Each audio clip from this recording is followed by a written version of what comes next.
Good morning. I'm back at my favorite beach, Olifantsbos, where I do my shorebirding. It is low tide at the moment, so the tide has receded, and now the Sanderlings are coming to forage along the water's edge because there's now a little bit of shore for them to run along. It's a beautiful, misty, mysterious overcast with patches of blue. Oh, and more sanderlings are coming. Let me see if I can get some shots. Ooh, it's a nice flock.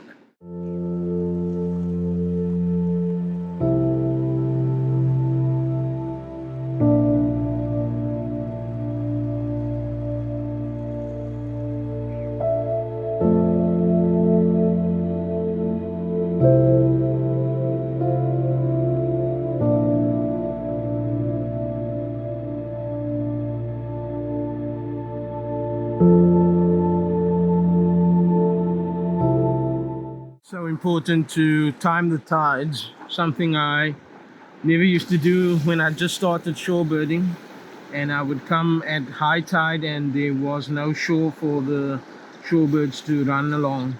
So important to check your timetables and make sure that there is shore for them to run along. Otherwise you won't get the shots and it will be very difficult to find them, and they'll probably go further out towards the rocks in the ocean. Yeah, and they're constantly on the move as they time the tides and they chase the wave and the breakwater. So they will always return to a spot where there is shore. So you just need to have patience and let them do their thing. They'll fly around and then they'll come back to the same spot, and then when they forage, take advantage to get footage and photographs. And because it's a misty morning, it's so important to have some form of lens protector. I got a lens coat for my lens, and then I got this cover just for extra protection for the gear overall, so that the moisture from the mist and the sea salt doesn't impact the gear too much. So keep it to a minimum. Oh, what a beautiful day. It's so mysterious.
And then also make sure you have a change of clothing, because once the tide recedes and shorebirds begin to move along the sand, you're going to be lying in the most moist sections of the beach and your clothing will get wet. So make sure you have a change of clothing and make sure that you have containers for your wet clothing. Otherwise you're going to take the sea with you, or your car is going to become an extension of the ocean. And try and keep your shutter speeds fast, because shorebirds, like sanderlings, they move very quickly along the shore, and you need fast shutter speeds. We're talking like 3200 to 4000 of a second. That's where I normally set my shutter speed, just so that I can freeze the action and make sure that not too much blur and ensure I have a better keeper rate. But it's really fun.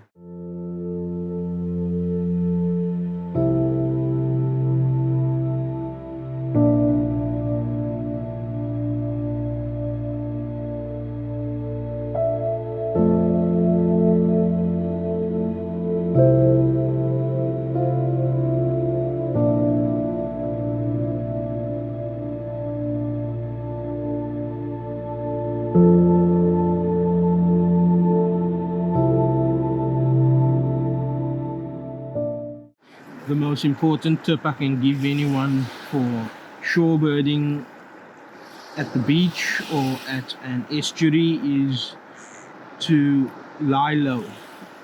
Once you lying prone on the beach, the shorebirds are not stressed out by your presence, and they are able to move and come up close to you.